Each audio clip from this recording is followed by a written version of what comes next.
ایک ایتھیسٹ میرے پاس آیا, میں نے کہا کہ تم کیوں اللہ کے منکر ہو؟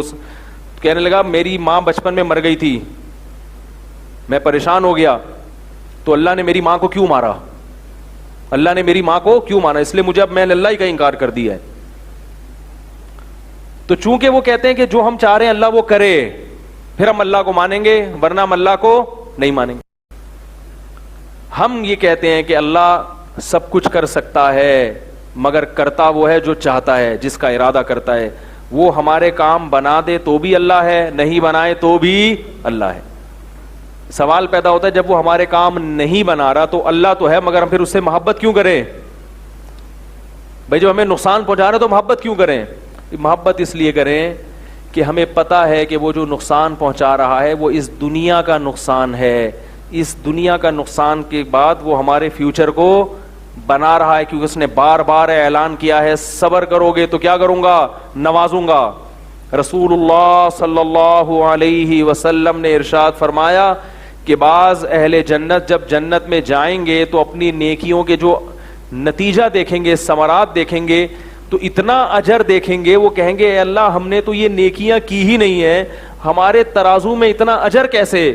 اللہ کہیں گے فلاں موقع پر تجھے تکلیف پہنچی تھی, تو نے صبر کیا, یہ اس صبر کی نیکی. فلاں موقع پر فلاں تکلیف پہنچی, تو نے صبر کیا, یہ اس کی نیکی. فلاں موقع پر تیری اولاد کے ساتھ ایسا ہوا, صبر کیا, یہ اس کی نیکی.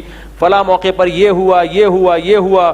انسان کے تصور میں ہی نہیں ہوگا کہ اتنے غم جو دنیا میں مجھے ملے یہ سارے میزان کے ترازو میں نیکیاں بھر کے جمع ہو رہے تھے.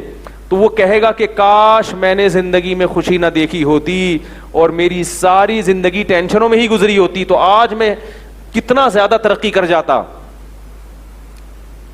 یہی وجہ ہے کہ مسلمانوں میں خودکشی کا ریشو کم ہے اور غیر مسلموں میں خودکشی کا ریشو زیادہ ہے. جو مسلمان خاص طور پر دین کے قریب ہوگا وہ غم میں یہ سوچ کے صبر کر لے گا کہ اس غم کا بدلہ مجھے آخرت میں ملنے والا ہے. اللہ نے پیغمبروں کو غم دے کے نوازا ہے. یعقوب علیہ السلام کا قرآن میں جو اتنا اہتمام سے تذکرہ آیا, اس لیے آیا کہ بچپن میں اولاد بچھڑ گئی تھی, اس غم پہ انہوں نے صبر کیا.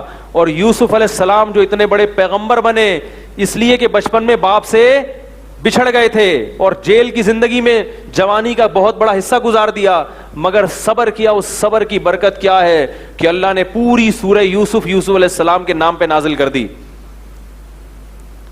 تو مسلمان غم میں نا امید نہیں ہوتا, اور یہ بھی امید ہوتی ہے کہ اللہ اس غم کو دنیا میں بھی دور کر سکتا ہے.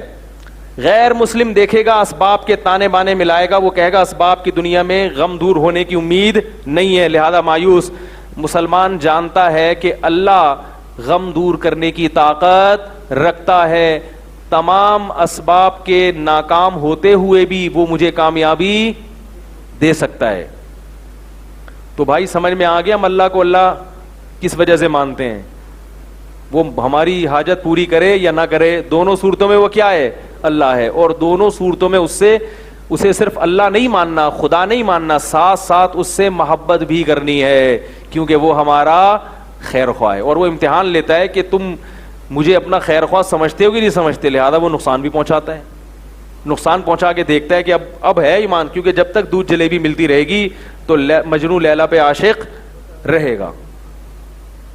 کیا خیال ہے بھائی؟ جب تک دودھ جلیبیاں ملتی رہیں گی تو وہ تو بیوی بھی شوہر پہ عاشق رہتی ہے, شوہر بھی بیوی پہ عاشق رہتا ہے جب تک مفاد ہوں. تو اللہ کو کون اللہ مانتا ہے وہ تو پتہ ہی اس وقت چلتا ہے جب آپ کی مرضی کے خلاف اللہ کے فیصلے شروع ہو جائیں. لیکن دعا بہرحال یہی کرنی چاہیے کہ اللہ ہمیں صبر والی نہیں بلکہ شکر والی زندگی دے اور ہماری جائز حاجات کو پورا کرے, کیونکہ ہم بندے ہیں, ہم اللہ سے مقابلہ بازی اور امتحان نہیں چاہتے. ہم اللہ سے کیا چاہتے ہیں؟